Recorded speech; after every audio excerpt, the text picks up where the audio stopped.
Today, we are at Green Swamp Preserve. You may wonder, Russ, where is Green Swamp Preserve? And I couldn't tell you if I wanted to.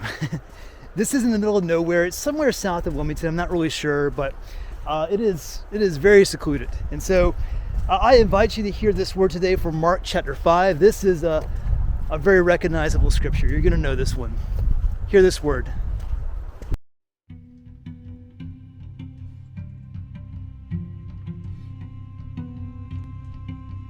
When Jesus had again crossed the boat on the other side of the lake, a large crowd gathered around him while he was by the lake.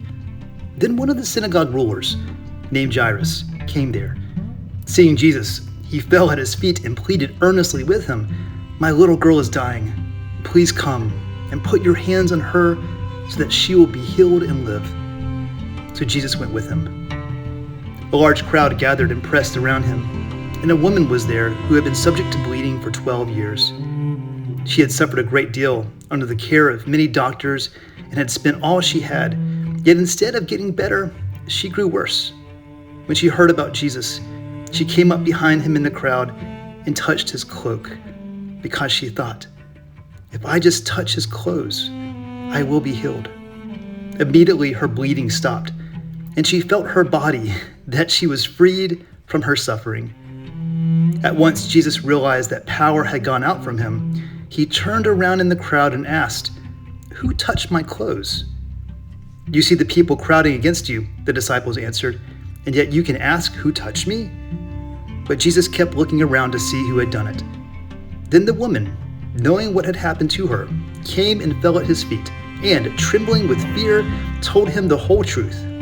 He said to her, "Daughter, your faith has healed you. Go in peace and be freed from your suffering."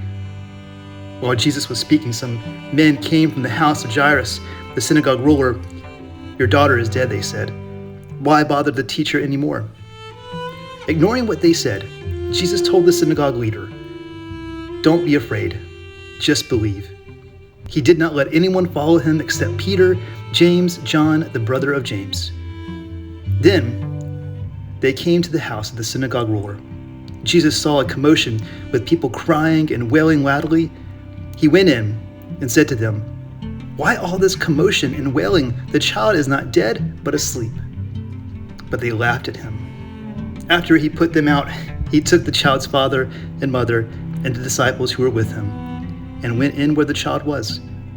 He took her by the hand and said to her, "Little girl, I say to you, get up."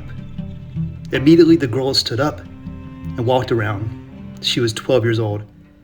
At this, they were completely astonished.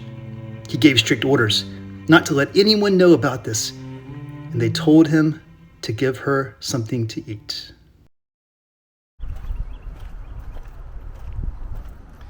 The scriptures are obsessed with time, especially in the Old Testament. There are certain lengths of time that are holy. 3, 7, 12, 40. You see these numbers all throughout Scripture, these particular holy lengths of time. There's a seventh, the seventh day is the Sabbath day. Every 7 years, farmers were to let their land Sabbath. There was 40 years in the wilderness, 40 days in the wilderness for Christ. You had 12 disciples. Christ was resurrected in 3 days. These are holy amounts of time. In Scripture, time is more hallowed than space is. So Jesus has just crossed the Sea of Galilee. He just calmed the storm. And when he gets across, he meets a man by the name of Jairus. This is a man that everybody knows. He's kind of like a councilman or a mayor of a town. Everybody knows this guy. And he finds Jesus and he says, "My daughter is sick. She's on the brink of death. Can you come heal her before she dies?" And so Christ goes, but crowds of people go with him. It's like in a boxing match when they introduce the boxers on some pay-per-view, it's like Evander Holyfield or Mike Tyson, and they come out and their posse is surrounding them and big crowds of people are crowding on them. They're like, "Go get him!" Everyone is following Jesus. They're cheering him on, "Go get him!" And everyone wants a little piece of him. They want to touch him. There's this great painting in the city, in the ancient ruins of the old city of Magdala on the Sea of Galilee. It's a 30-foot painting. I've seen it myself. It's gorgeous. but it's like a shot of the feet of Christ. And all of these feet are surrounding it. And then one lone, desperate arm is reaching out to touch the cloak of Christ. There's a woman there who had been hemorrhaging for 12 years. To give you an idea of what this is, this would have caused her infertility. And so she was an outcast. In the ancient world, if you didn't have fertility, you didn't have value. And so she was an outcast in her own world. She was sick for 12 years. She could not quit. The doctors couldn't heal her. There was no hope for her. For years, she wondered, how long must I suffer? And she said to herself, if I can just touch even his cloak, maybe there's a chance. And of course, you know the story. You know it well. Christ, when the power leaves his cloak, when the power leaves his body, he doesn't even know who. He doesn't even know what happened or who did it. He just felt it. It wasn't a conscious choice to heal this woman. It's just part of his nature. It's just part of God's DNA to heal those who are desperate. And so his power leaves him. He feels it. And then he says, daughter, your faith has made you well. Your faith has made you well. She's no longer a regular woman, an outcast of society. She is a daughter, a child of God. She is healed. Christ goes on. He gets to the house of Jairus, but his daughter has already passed away. And the people there say to the disciples, hey, it's too late. Don't bother Christ with this anymore. Well, Christ didn't hear that. Christ went in. He only went in with a handful of people, and he walked in there and he healed her. Everyone thought he was too late. Everyone thought he took his sweet time getting there. Everyone said that he wasn't on time. But Christ was right on time. When Japan surrendered in World War II, not all of their soldiers immediately got the word of the surrender. They were living out in the bush, out in the jungles. They were fighting wars, and they were kind of like guerrilla warfare, right? And so when it ended, they didn't know. Sometimes it took several months to get a hold of them. So for some of them, it took several years. There was one man, he was a second lieutenant. He was fighting on an island in the Philippines. He was there with 4 other guys, and 5 years went by before they found out about the end of World War II.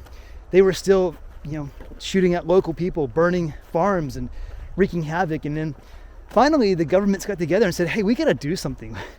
So they decided to drop leaflets from the sky to let these guys know that the war was over.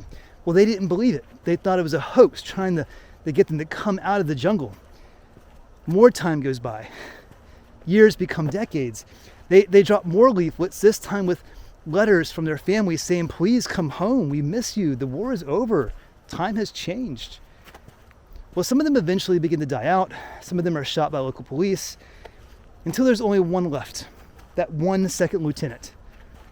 28 years after World War II, a young kind of hippie-ish sort of guy, young man from Japan is out there searching for him.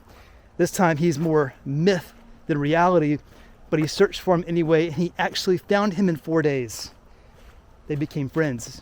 He told them about the end of the war and everything that had happened in the world since then.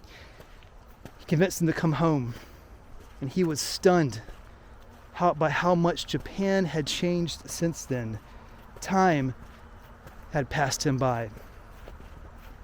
Many of us are worried about time passing us by, but to be truthful, we should be more worried about God's time passing us by. Many of us have our own time frame, our own plan, but that doesn't mean anything if we're not attuned to what God is doing in God's own timing. It reminds me of an African American spiritual from the early 19th century. African Americans, when they were enslaved in the South down here, they would sing their theology. They wouldn't talk about it. They would sing it. And there was one such spiritual that said this: God may not come when you call upon him, but he always comes right on time. God may not come when you call upon him, but he always comes right on time. Right on time. In this story, people thought that Christ was not on time to save this girl's daughter. They said, don't worry Christ with this anymore. She's dead. But Christ said, I'm right on time. to a woman who had been suffering for 12 years. She ever wondered if God would heal her. She wondered if God ever heard her prayers. But for her, Christ was right on time. It reminds me of Einstein's theory of relativity. You may not be familiar with it, and I don't know physics, so it'd be hard for me to explain, but basically, in the layman's terms, out in deep space, when there's a large, massive object that has its own gravitational pull, and if you got close to this is a horrible explanation, but if you get closer to those objects, time and space differentiate. A week on that planet could mean 50 years on Earth. It's a different sort of gravity there. Christ is walking around the shores of Galilee, and he is that giant mass object. The closer you get to him, the more time is distorted. The closer you get to God, the more time changes our reality. God's time supersedes ours. How close are you to God? What is your 5-year plan? We all have plans, right?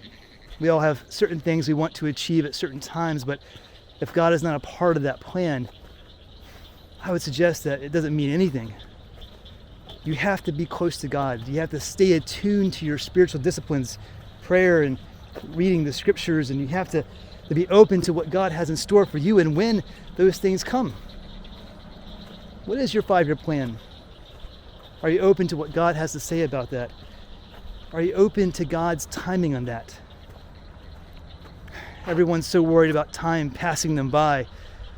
Let's be more concerned about God's time passing us by. Time is the most hallowed part of our faith.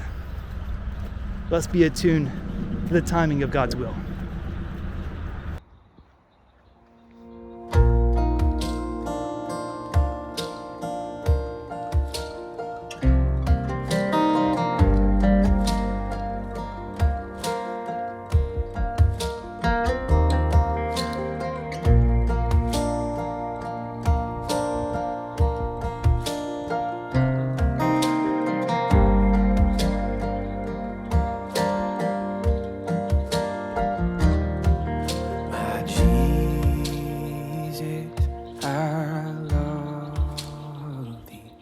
I know thou art mine. For thee all the folly of sin I resign. My gracious Redeemer, my Savior art thou. If